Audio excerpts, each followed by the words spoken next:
ICDR में हमारा next topic है जो बात करता है सब जनरल कंडीशंस की, राइट। इसका मतलब ये है किसी भी कंपनी को पब्लिक इशू आईपीओ लेकर आना है, so you need to comply the following general conditions, right. पहली कंडीशन है हमारे पास कि आपको कम से कम एप्लीकेशन लगानी पड़ेगी एक से ज़्यादा स्टॉक एक्सचेंज को।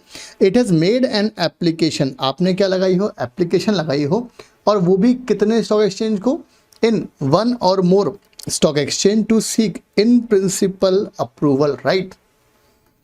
मतलब पहली कंडीशन हमारे पास ये है कि अगर किसी भी इशूअर को पब्लिक इशू मतलब आईपीओ लेकर आना है तो आपको कुछ कुछ कंडीशंस का कंप्लायंस करना पड़ता है। और सबसे पहली कंडीशन जो है कि आपको एक से ज़्यादा स्टॉक एक्सचेंज को अप्लाई करना पड़ेगा to obtain the in principle approval, right.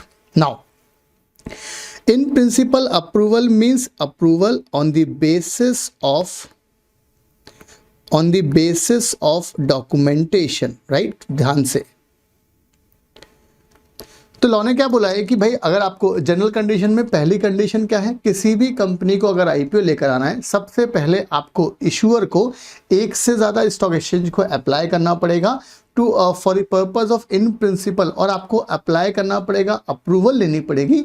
और अप्रूवल के लिए जो शब्द यूज़ हुआ है यहाँ पर वो यूज़ हुआ है इन principle approval. And what is the meaning of in principle approval? Means approval on the basis of documentation. किस पर्पस के लिए अप्रूवल चाहिए? तो लॉ ने बोला for listing of specified securities, right. आपको स्टॉक एक्सचेंज पर वो स्पेसिफाइड सिक्योरिटीज लिस्टिंग कराने के लिए, एंड उनमें से जो भी आपने स्टॉक एक्सचेंज में, अरे भाई इंडिया में हर स्टेट में एक एक स्टॉक एक्सचेंज है, जनरली हर स्टेट में एक एक स्टॉक एक्सचेंज है, प्लस इंडिया में बीएससी और एनएससी दो नेशन वाइड स्टॉक एक्सचेंज हैं। तो लॉ ने बोला आपको एक से ज़्यादा स्टॉक एक्सचेंज को अप्लाई करना पड़ेगा for the purpose of listing.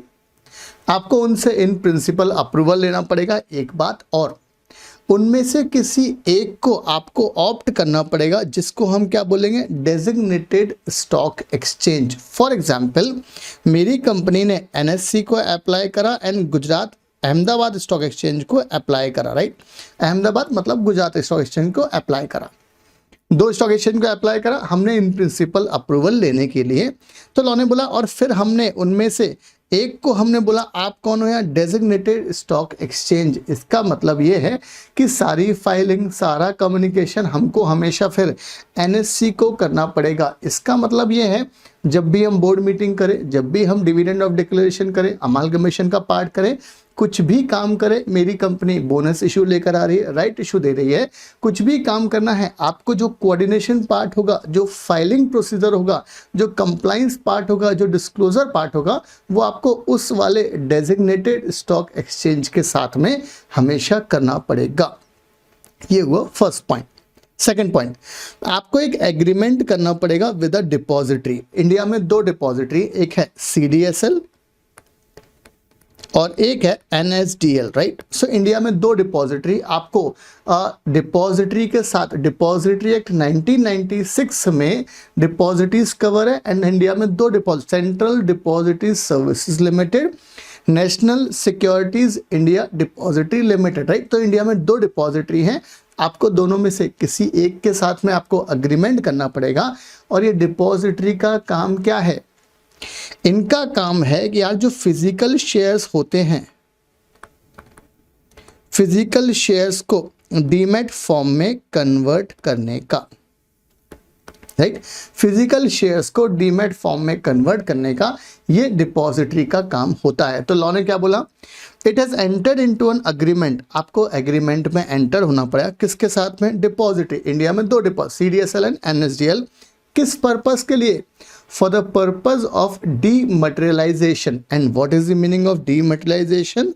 So that is called conversion of physical shares into demat form. That concept is called as a dematerialization of the specified securities already issued and proposed to be issued.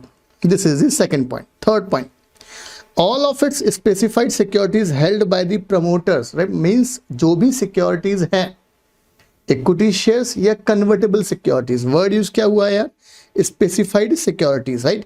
तो आपके promoter के पास जो भी shares हैं, चाहे वो equity shares हो या कन्वर्टेबल सिक्योरिटीज हो, उनको हमने बोला स्पेसिफाइड सिक्योरिटीज। वो आपको जब भी आप ऑफर डॉक्यूमेंट लेकर आ रहे हैं, इट मींस जब भी आप रेड हेरिंग प्रोस्पेक्टस या प्रोस्पेक्टस इशू कर रहे हैं, उसके पहले आपको डीमेट फॉर्म में कन्वर्ट करवाना पड़ेगा, राइट। ये एक प्रायर कंडीशन है, स्पेसिफिक एक्सक्लूसिव कंडीशन लगा दी है प्रमोटर्स के लिए। 3 कंडीशन। पहली कंडीशन क्या बोल रहा है, आपको सब एक से ज्यादा स्टॉक एक्सचेंज को अप्लाई करना पड़ेगा for the purpose of listing of equity shares on the stock exchange.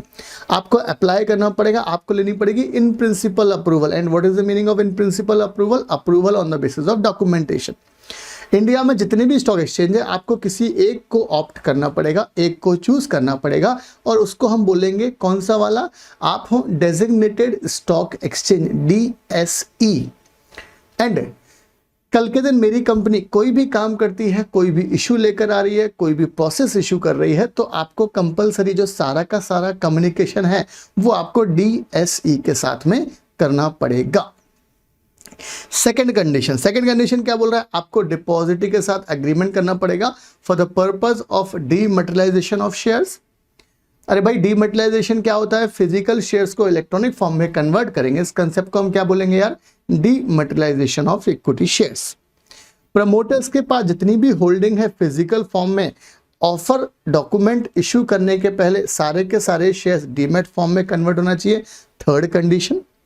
Fourth condition है, सारे के सारे आपके partly paid up equity shares हैं, या तो आप उनको फुल्ली पेड अप में कन्वर्ट कर दें या उनको फोरफीट कर दें, राइट। ये आपको 4 कंडीशन कंप्लाई करनी पड़ेगी। एंड 5वीं कंडीशन थोड़ी अलग कंडीशन है। ये बोल रहा है it has made firm arrangement of finance through verifiable means, कम से कम कितना percent? 75% of the stated means of finance for a specific project proposed to be funded from the issue proceeds, excluding the amount to be raised to the proposed public issue through existing identified internal accruals। कम से कम आपको identify करना है कि भाई हम जो भी पैसा हमको है वो हम कहाँ से रेज कर सकते हैं। आपको ऐसा अरेंजमेंट, एक तरीके का अग्रीमेंट करके रखना पड़ेगा जहाँ से आप 75% फाइनेंस ऑब्टेन्ड कर सकते हैं।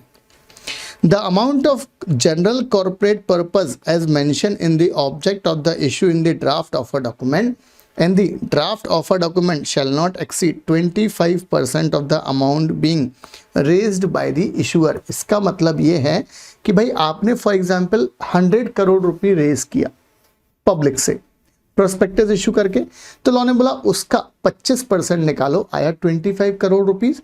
आप 25 करोड़ से ज़्यादा जनरल कॉर्पोरेट पर्पस के लिए यूज नहीं कर सकते। मतलब आपको 75 करोड़ रुपीस तो स्पेसिफिक चीज में यूज करना है, जिस पर्पस के लिए आपने वो यूज किया, आप उसको वर्किंग कैपिटल की तरह यूज नहीं कर सकते, राइट। तो ये हमारे पास 5 छोटी छोटी कंडीशंस हैं कि मेरी कंपनी को अगर IPO लेकर आना है तो you need to comply the 5 condition. First condition क्या है, फटाफट रिकॉल करें। पहली कंडीशन है हमारे पास में कि कंपनी को एक से ज़्यादा स्टॉक एक्सचेंज को अप्लाई करना पड़ेगा for the purpose of listing of equity shares. उनमें से एक को हम क्या बोलेंगे? Designated stock exchange. सेकंड, आपको डिपॉजिटरी के साथ अग्रीमेंट करना पड़ेगा। इंडिया में 2 डिपॉजिटरी, CDSL एंड NSDL। किस पर्पस के लिए? ताकि आपके शेयर्स को हम डीमेट फॉर्म में कन्वर्ट कर पाएं। और जो वर्ड यूज हुआ है वो हुआ है डीमटेरियलाइजेशन। स्पेलिंग याद कर लेना, एग्जाम में आपको ये वर्ड याद रहेगा बट मे बी लिखने में प्रॉब्लम आए शायद, तो स्पेलिंग याद करके जाना। थर्ड पॉइंट, भाई जब हम प्रोस्पेक्टस इशू कर रहे हैं उसके पहले प्रमोटर के पास जो भी फिजिकल शेयर्स हैं वो सारे के सारे डीमेट फॉर्म में कन्वर्ट करो। चौथा पॉइंट, एग्जिस्टिंग जो पार्टली पेड अप शेयर्स हैं उनको या तो फुल्ली पेड अप में कन्वर्ट करो या उनको फोरफीट कर दो। और 5वां पॉइंट, वेरीफाइबल सोर्स से 75% फाइनेंस ऑब्टेन हो जाना चाहिए। मतलब आप कर सकते हैं, ये चीज़ है हमारे पास में। उसमें पब्लिक इशू के थ्रू पैसा रेज करना वो शामिल नहीं किया गया। और लास्ट में एक पॉइंट दिया है कि भाई ये जनरल कॉर्पोरेट पर्पस है, मैक्सिमम इसमें आप पब्लिक इशू का 25% से ज़्यादा पैसा यूज़ नहीं कर सकते। इसका मतलब ये है, इसके मायने ये हैं कि भाई कम से कम आपको 75% तो जो पब्लिक से पैसा रेज किया है आपने, उस पैसे को कहाँ यूज़ करना है? स्पेसिफिक पर्पस में। तो ये हमारे पास जनरल कंडीशंस थी सेबी आईसीडीआर में। नेक्स्ट कॉन्सेप्ट है हमारे पास एफपीओ की बात है, राइट। और एफपीओ का जो रेगुलेशन नंबर है वो है आपका 102 ये रेगुलेशन आपको याद रखना पड़ेगा कि भाई रेगुलेशन नंबर 102 बात करता है एफपीओ की। तो इसमें बोला गया कौन कौन सी entities they are not eligible to make any further public offer. Entities not eligible to make an FPO. An issuer shall not be eligible to make an FPO of specified securities। और जब भी हम specified securities के शब्द को पकड़ेंगे दिमाग में फटाफट आना चाहिए यार equity shares and convertible securities. आगे कौन कौन से को हमने मना करा है। सबसे पहला पॉइंट है if the issuer any of its promoters groups directors selling shareholder are debarred from accessing the security market. अगर प्रमोटर को, प्रमोटर ग्रुप को, सेलिंग शेयर होल्डर मतलब जो ओएफएस के थ्रू अपने शेयर्स दे रहे हैं, राइट। डायरेक्टर्स को अगर सेबी ने मना किया है कि भाई आप सिक्योरिटी मार्केट को एक्सेस नहीं कर सकते, तो ऐसे लोग को एफपीओ, ऐसी कंपनी एफपीओ नहीं ला सकती, आईपीओ भी नहीं ला सकती। पहला point. Second, if any of the promoters or directors of the issuer is a promoter or director of any other company which is debarred from accessing the security market by SEBI। अरे भाई यहाँ पर मेरी company को debar किया गया है, यहाँ पर कोई दूसरी कंपनी को, बट डायरेक्टर सेम है, तो लॉ ने बोला है साहब ऐसी कंपनी भी एफपीओ नहीं ला सकती। थर्ड पॉइंट, अगर मेरी कंपनी के promoters director wilful defaulter list as published by RBI में आते हैं, तो ऐसे लोग भी क्या नहीं ला सकते यार, पब्लिक इशू वगैरह, सॉरी एफपीओ नहीं ला सकते। 3 पॉइंट। पहला वाला मेरी कंपनी का प्रमोटर, मेरी कंपनी का प्रमोटर ग्रुप, मेरी कंपनी का डायरेक्टर सेलिंग शेयर होल्डर को डिबार करा, नहीं ला सकते। मेरी कंपनी का प्रमोटर डायरेक्टर किसी दूसरी कंपनी का और किसी दूसरी कंपनी को डिबार करा तो आप नहीं ला सकते एफपीओ। थर्ड पॉइंट, अगर प्रमोटर डायरेक्टर का नाम विलफुल डिफॉल्टर लिस्ट में है तो भी आप नहीं ला सकते। If any of the promoter director of the issuer is a fugitive offender, right, भगोड़ा होता है, मतलब आपने इंडिया के बैंक के पैसे नहीं दिए, आपको उन्होंने भगोड़ा घोषित कर दिया, फ्यूजिटिव ऑफेंडर, तो भी आप क्या नहीं कर सकते, एफपीओ नहीं ला सकते। नीरव मोदी का एग्जाम्पल ले लें, उनके मामा जी जो चौकसे हैं, क्या नाम है, मेहुल चौकसे जी, गीतांजलि जेम्स वाले, उनकी बात करें। The restriction under A and B means ये वाली बात, shall not apply to the person or entity mentioned therein who were debarred in the past by SEBI and the period of debarred is already over as on the date of filing of draft offer document with the SEBI। इसका मतलब ये है सब promoter को debar करा 2010 में, 4 साल के लिए डिबार करा, 4 साल खत्म हो गया, बिंदास 2015 में वो आईपीओ में मतलब प्रोस्पेक्टस जब आप फाइल करने जा रहे हैं, ड्राफ्ट ऑफर डॉक्यूमेंट सेबी को फाइल करने जा रहे हैं, उसके पहले आपका अगर डिबार वाला टाइम पीरियड कंप्लीट हो गया है तो फिर उस वाले को हम इनएलिजिबल नहीं बोलेंगे, आप उस कंपनी का एफपीओ लेकर आ सकते हैं, राइट। ये चीज़ इंपॉर्टेंट है, एग्जाम में पूछ सकते हैं। तो भाई सेक्शन नंबर 102 में 4 कंडीशन है, इन 4 कंडीशंस में इन 4 तरह की कंपनीज इशूअर एफपीओ नहीं ला सकता, राइट। पहला वाला मेरी कंपनी का promoter group, director, selling share holder, इन सबको डिबार कर दिया है सेबी ने, नहीं ला सकते। अगर मेरी इशूअर का प्रमोटर और डायरेक्टर किसी दूसरी कंपनी में प्रमोटर डायरेक्टर और उस दूसरी कंपनी को डिबार करा तो मेरी कंपनी में एफपीओ नहीं ला पाएगी। थर्ड पॉइंट है, अगर इशूअर या डायरेक्टर का नाम विलफुल डिफॉल्टर लिस्ट में रहा तो नहीं ला सकते, या फ्यूजिटिव ऑफेंडर है तो भी नहीं ला सकते। But first and second point में, इन दोनों पॉइंट में अगर आपका डिबार का टाइम पीरियड कंप्लीट हो गया, सेबी जब भी डिबार करती है वो टाइम पीरियड निश्चित करती है, भाई इस तारीख से इस तारीख तक आपको डिबार किया गया, 1 साल, 2 साल, 5 साल, 10 साल, जो भी डिबार का टाइम पीरियड, लाइफ लॉन्ग भी डिबार किया जाता है। तो इस केस में अगर आपका डिबार का टाइम पीरियड खत्म हो गया है, means you are eligible to access the security market, then you are also eligible to float any FPO. तो ये हमारे पास रेगुलेशन नंबर कौन सा हुआ यार, 102। आपको ये रेगुलेशन नंबर याद रखना है कि कौन से रेगुलेशन में कौन कौन सी एंटिटीज को एफपीओ लाने की अनुमति नहीं है। आगे 103 में एलिजिबिलिटी रिक्वायरमेंट है फॉर एफपीओ। एन इश्यूअर में मेक एन एफपीओ, कोई भी इश्यूअर है आप एफपीओ ला सकते हैं if it has change it's name with in the last 1 year. आपने पिछले 1 साल में नाम चेंज किया है एंड उस नाम चेंज से कम जो भी पिछले साल में टोटल टर्नओवर हुआ, टोटल रेवेन्यू आया, 50% नए नाम से आना चाहिए and at least 50% of the revenue in the preceding 1 full year has been earned from the activity suggested by the new name. तो लॉ ने बोला है साहब ये वाले केस में आपकी एलिजिबिलिटी कंडीशन होगी। आगे अगर आपने ये कंडीशन फुलफिल नहीं की, मतलब 50% रेवेन्यू नए नाम से नहीं आया, तो लॉ ने बोला निराश मत हो, आपके पास दूसरा ऑप्शन है। आप जो भी total number of shares offer करने वाले हो उसका 75% मीन 75% नेट ऑफर का आपको QIB को देना पड़ेगा। If the issuer does not satisfy the above mention condition, अगर आपने वो कंडीशन फुलफिल नहीं की, इट में make a FPO only if the issue is make through book building process. और जब बुक बिल्डिंग प्रोसेस आया है आपको 75% QIB को देना पड़ेगा कंपल्सरी बेसिस पे, और अगर नहीं दिया तो भाई पब्लिक के पैसे वापस कर दो। To refund full subscription money if it fails to make this said minimum allotment to the QIB, right. तो ये हुआ हमारे पास रेगुलेशन नंबर 103 जो बात करता है eligibility requirement for FPO। General conditions for FPO regulation number कौन सा है, 104 है, right.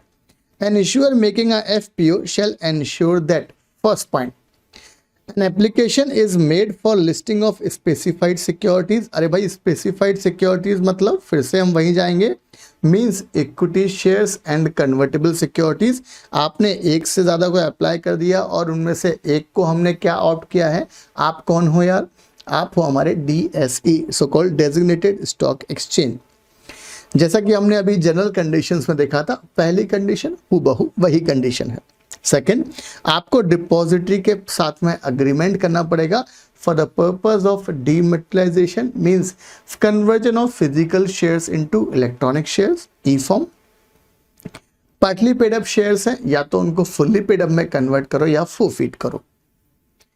All the existing partly paid up equity share have been fully paid up और have been forfeited. In other words, if the company has partly paid up equity share, they shall not be permitted to make a public issue. तो फिर आप public issue नहीं ला सकते। The issuer shall make arrangement of finance through verifiable means, वो भी कितना percent, 75%। और इसमें एक्सक्लूडिंग क्या है, प्रपोज पब्लिक इशू को हमने अलग किया है, और जनरल कॉर्पोरेट पर्पस पर 25% से ज़्यादा पैसा नहीं उड़ा सकते। ये इसकी जनरल कंडीशंस है FPO की, मतलब जो जनरल कंडीशंस है IPO की वैसी ही जनरल कंडीशंस है किसकी यार, FPO की। रेगुलेशन नंबर कौन सा यार, 104। 103 में एलिजिबिलिटी कंडीशन है और 104 में जनरल कंडीशंस है for the purpose of FPO। बहुत ध्यान से, 102 में क्या दिए हैं आपको, कौन कौन सी एंटिटीज को हमने मना किया है कि भाई आप FPO नहीं ला सकते। 103 में हमने बात करी कि साहब क्या एलिजिबिलिटी कंडीशन है, और एलिजिबिलिटी कंडीशन में सिर्फ और सिर्फ नाम चेंज वाला है कि आपने प्रीवियस लास्ट ईयर में अगर नाम चेंज किया है अपनी कंपनी का, और आपको उस ईयर में जो भी रेवेन्यू आया है, फॉर एग्जाम्पल आपने नाम चेंज किया है अगस्त 2019 में, फाइनेंशियल ईयर है 19-20, 19-20, तो लॉ ने बोला यार आपका जो भी इस फाइनेंशियल ईयर में आपका क्या आया है, रेवेन्यू आया है 100 करोड़, कम से कम 50% मतलब 50 करोड़ से ज़्यादा आपको नए नाम से आना चाहिए। अगर नहीं आया तो भी निराश मत हो, हम आपको ऑप्शन दे रहे हैं कि 75% QIB को देना पड़ेगा। अगर QIB को नहीं दिया तो पब्लिक के पैसे वापस करो। जनरल कंडीशंस जैसी नॉर्मल कंडीशंस है वैसे जनरल कंडीशंस ऑफ FPO हैं। चले नेक्स्ट है हमारे पास थोड़ा अलग तरीके का रेगुलेशन है, ये बात करता है वारंट की। सबसे पहली बात तो हम बात करें वारंट मतलब क्या होता है, तो ये होता है राइट। अब इसको हम दो तरीके से समझें। से फॉर एग्जांपल एक होता है सब अरेस्ट वारंट, मतलब पुलिस वाले को आपको अरेस्ट करने का राइट है, राइट। हम बोलते हैं ना, सब मूवीज में देखा है कि भाई वारंट लेकर आया और पुलिस वाला जेब से निकालता, सलमान खान, चुलबुल पांडे, वो क्या बोलता है, जेब में लेके घूमता हूँ, राइट। ये क्या है, वारंट। वारंट मतलब आपको अधिकार है, आपको कोर्ट ने राइट दिया है आपको सामने वाले पर एक्शन लेने का। ये तो हुआ नेगेटिव सेंस में, हमने बात की सब अरेस्ट वारंट की। और एक होता है डिविडेंड वारंट। डिविडेंड वारंट मतलब आपको वो उस वारंट पर आप दिखाओगे तो आपको डिविडेंड लेने का अधिकार है, हम वैसी बात कर रहे हैं साहब। वारंट मतलब होता है राइट। तो यहां पर हम क्या इशू करने की बात कर रहे हैं, हम आपको राइट दे रहे हैं। रेगुलेशन नंबर कौन सा है, 13 है, राइट देने का, वारंट का। An issuer shall be eligible to issue warrant in an IPO subject to following. कुछ कुछ कंडीशंस हैं, वो आपको कंप्लाई करनी पड़ेगी जब भी आप वारंट इशू करेंगे। फर्स्ट पॉइंट, भाई जो मैक्सिमम टेन्योर होगा ना वारंट का, वो 18 महीने से ज्यादा नहीं होगा। मैक्सिमम 18 मंथ का ड्यूरेशन होगा वारंट का, मतलब तब तक आपको वो वारंट एक्सरसाइज करना पड़ेगा। The tenure of such warrant shall not exceed 18 month from the date of allotment in the IPO. पहला पॉइंट।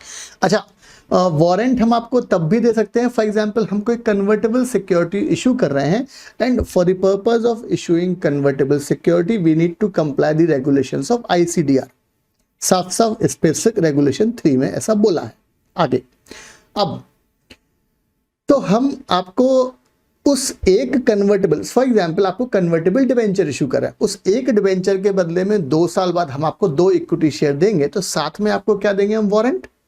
एक तो कन्वर्टेबल डिबेंचर दिया, अब कन्वर्टेबल डिबेंचर, एक डिबेंचर 2 शेयर्स में कन्वर्ट होगा तो हमने आपको वारंट दिया, इसको भी रखे रहो आप, बट मैक्सिमम टाइम पीरियड 18 महीने में कन्वर्ट हो जाना चाहिए। आगे, a specified security may have only one or more warrant attached to it, possibility है। Third point, price. भाई प्राइस क्या होगी या फॉर्मूला क्या होगा for the determination of excise price of the warrant. मतलब एक डिबेंचर के बदले में 2 इक्विटी शेयर मिलेंगे, या एक डिबेंचर की वैल्यू इतनी होगी, वारंट की वैल्यू इतनी होगी 1 साल 1.5 साल बाद, तो वो बात कर रहा है।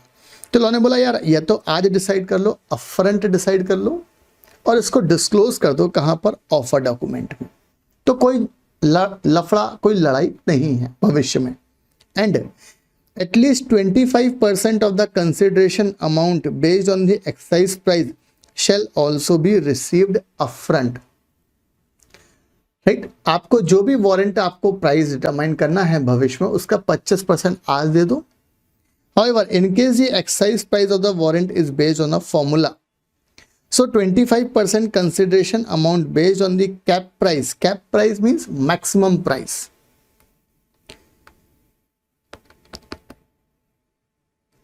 On the cap price of the price band determined for the linked equity shares or convertible securities shall be received upfront. मतलब लॉ ने ये बोला भाई एक तो आपका क्या तरीका होगा वो डिस्क्लोज कर दो ऑफर डॉक्यूमेंट में, 25% आज दे दो, प्राइस है आज दे दो, फॉर्मूला है तो फॉर्मूले के हिसाब से निकाल कर आज हमको आप 25% तो दे दो। In case of warrant holder, warrant holder मतलब जिसने वो कन्वर्टेबल सिक्योरिटीज ली हैं, does not exercise the option to take the equity shares.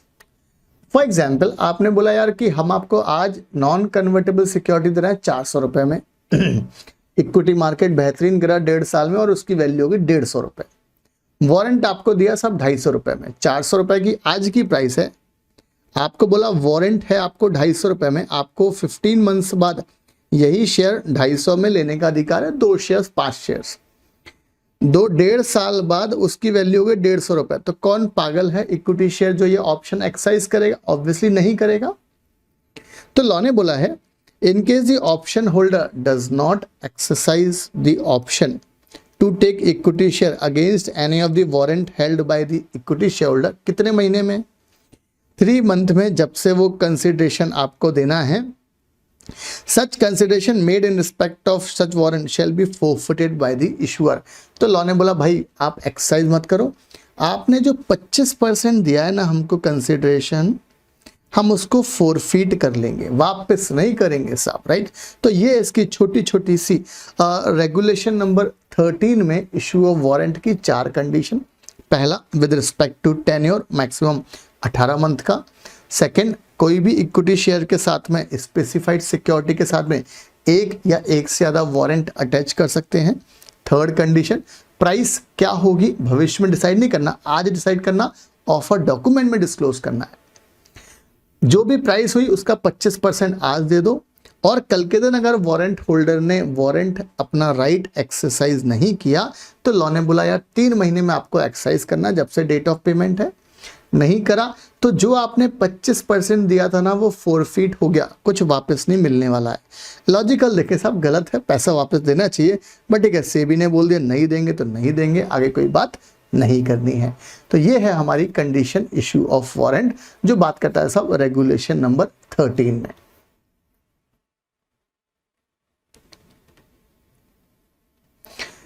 Next regulation है हमारे पास regulation number 23 and 121, right.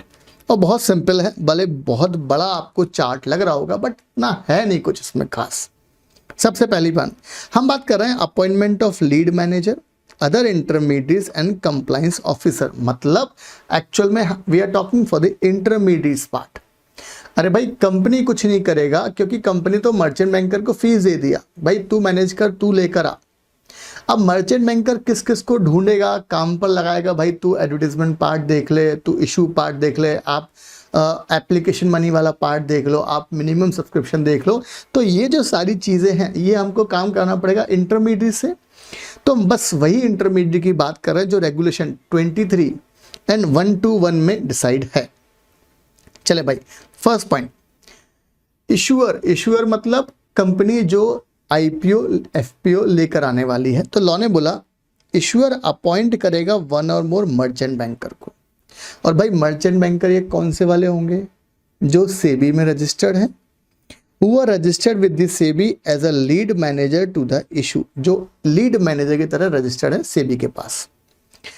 Where the issue is managed by more than one lead manager, तो हमको rights obligation responsibility सबकी प्रीडिटरमाइन करनी पड़ेगी और डिस्क्लोज करना पड़ेगा ऑफर डॉक्यूमेंट कि ये फलाना फलाना मर्चेंट बैंकर की ये जिम्मेदारी है। आप अगर कोई भी पब्लिक इशू का न्यूज़पेपर में एडवर्टीजमेंट देखेंगे, एक से ज़्यादा मर्चेंट बैंकर होते ही हैं, जनरली 2 या 3 तो होते ही हैं। Second, at least one lead manager to the issue shall not be associated in defined under the merchant banker of the issuer, और अगर if any of the lead manager is an associate of the issuer, अरे law ने बोला भाई independency होना चाहिए, ऐसा ना हो वो मर्चेंट बैंकर को अपॉइंट करा, वो लीड मैनेजर बन गया और वो इशूअर का कोई एसोसिएट कंपनी है, ऐसा नहीं होना चाहिए, right. So if any of the अगर कोई होता भी है तो लॉ ने आपका फंक्शन स्पेसिफिक कर दिया कि भाई आपका काम क्या है, आप सिर्फ क्या करोगे साहब, it shall disclose itself as an associate of the issuer and its role shall be limited to the marketing of the issue. आप कंपनी के अंदर बैठ के पेपरबाजी कुछ नहीं करोगे, बाहर विज्ञापन करो, मार्केटिंग करो, आपका रिलेटिव है ना, आपका एसोसिएट है ना। लॉ ने बोला जो लीड मैनेजर और जो इशूअर है, भाई आप एक काम करो, आप विज्ञापन वाला काम करो, आप तो साहब इस इशू को सक्सेसफुल बनाने के लिए चौराहे चौराहे पे आवाज़ लगाते आओ कि भाई इशू शेयर्स आ रहे हैं, ये ले लो वो ले लो, ज़माने भर की बात है। The issuer shall in consultation with the lead manager appoint करेगा other intermediaries who are registered with the SEBI, और उनकी कैपेबिलिटी को असेस भी करना पड़ेगा।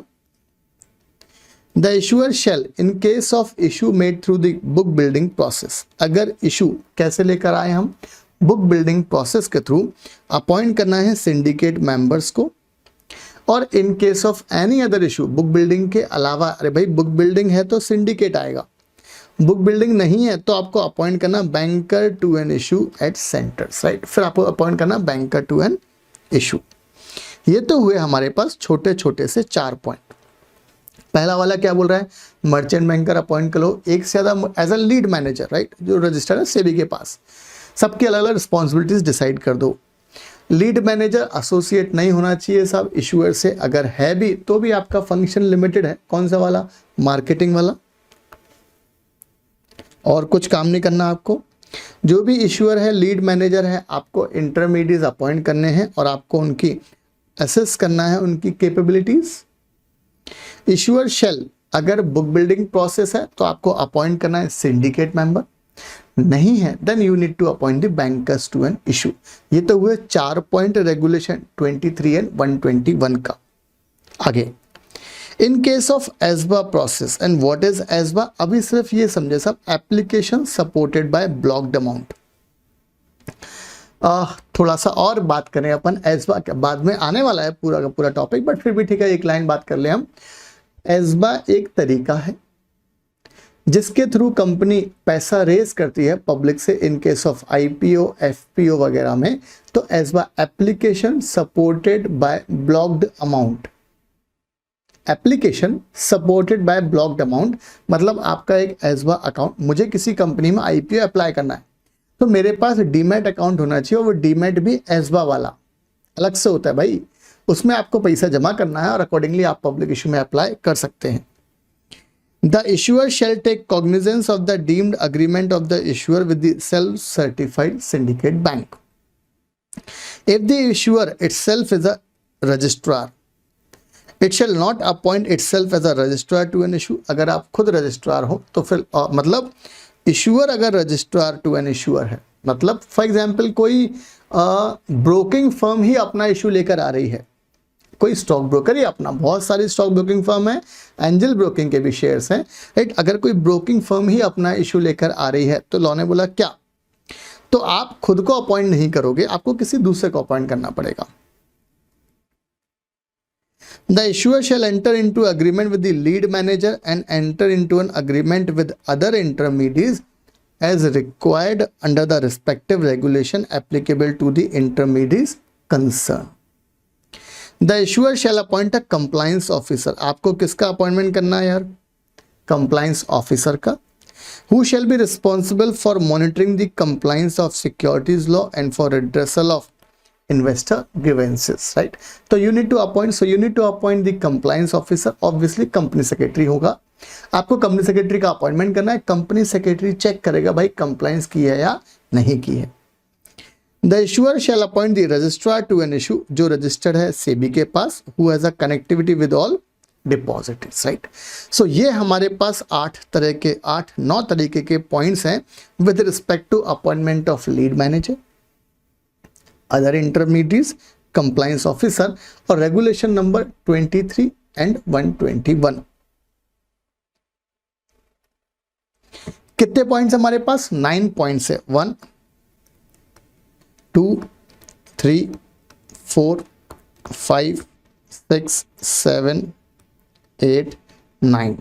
और अगर आप 23 प्लस 121 को प्लस करोगे, 2 + 3 5 6 7 8 9, तो ये भी कितना आ रहा है 9, राइट। कुछ तो भी मेथड है ये हमारा याद करने का। रेगुलेशन नंबर हुआ, सेक्शन हुआ, तो भाई 23 + 121 में किस चीज़ का जिक्र है यार, इंटरमीडिएट्स के अपॉइंटमेंट का। तो ये हमारा डिस्कशन हुआ इंटरमीडिएट्स अपॉइंटमेंट का।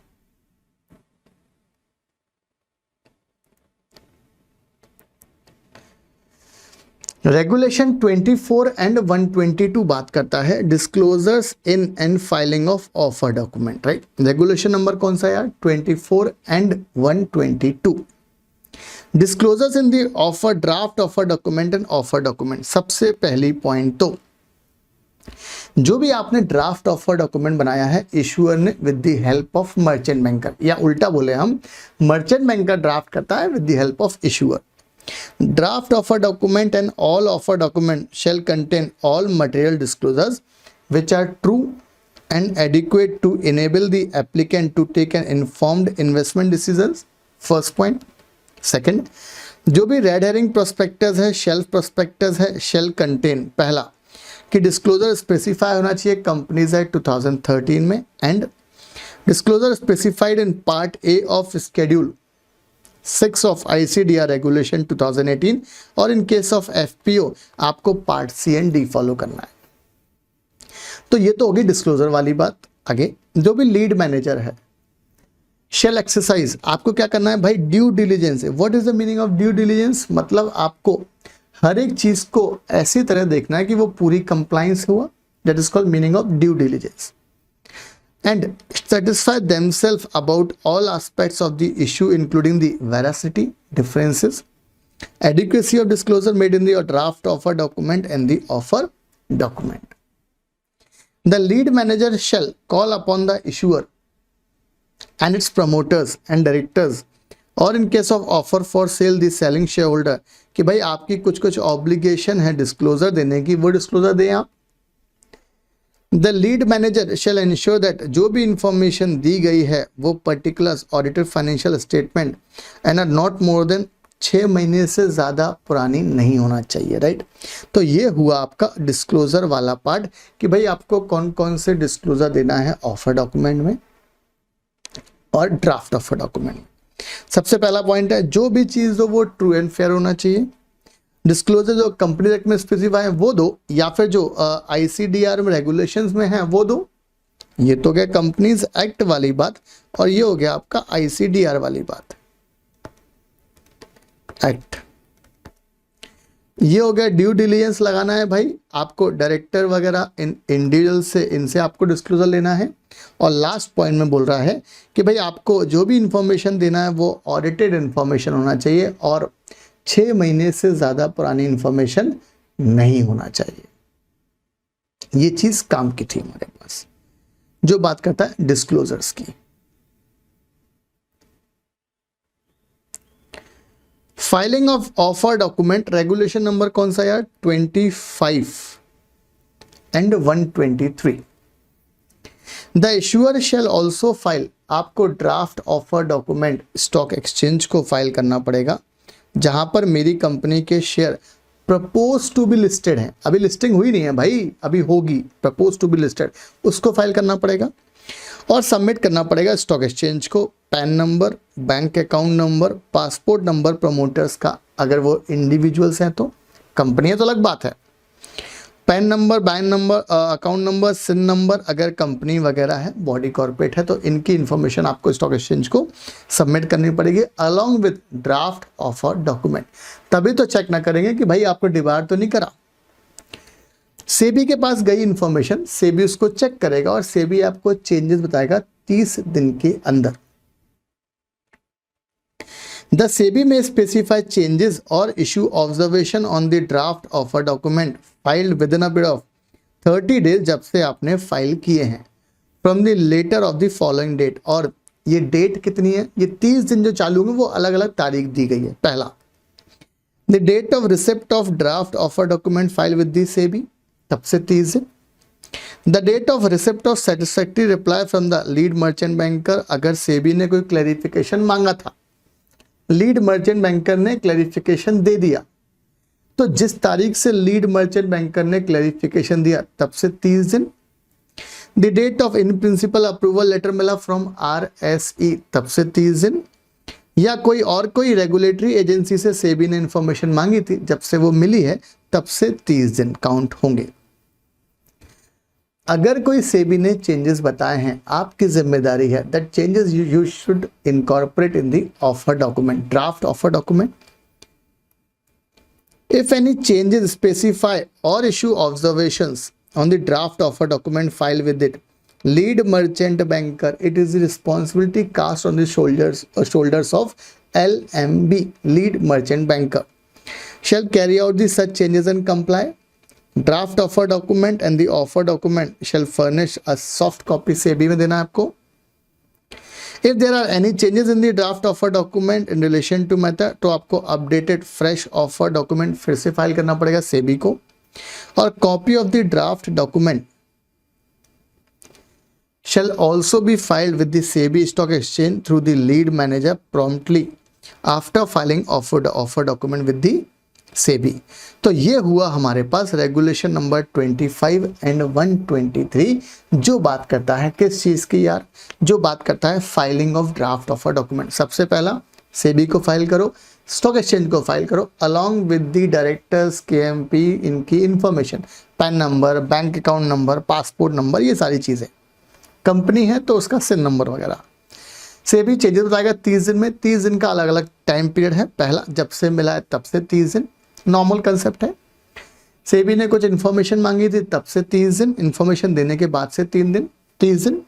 इन प्रिंसिपल अप्रूवल फ्रॉम आरएसई तब से 30 दिन, या किसी रेगुलेटरी एजेंसी से इन्फॉर्मेशन सेबी ने मांगी थी, उन्होंने दी इन्फॉर्मेशन, तब से 30 दिन में आपको चेंजेस बताएगा।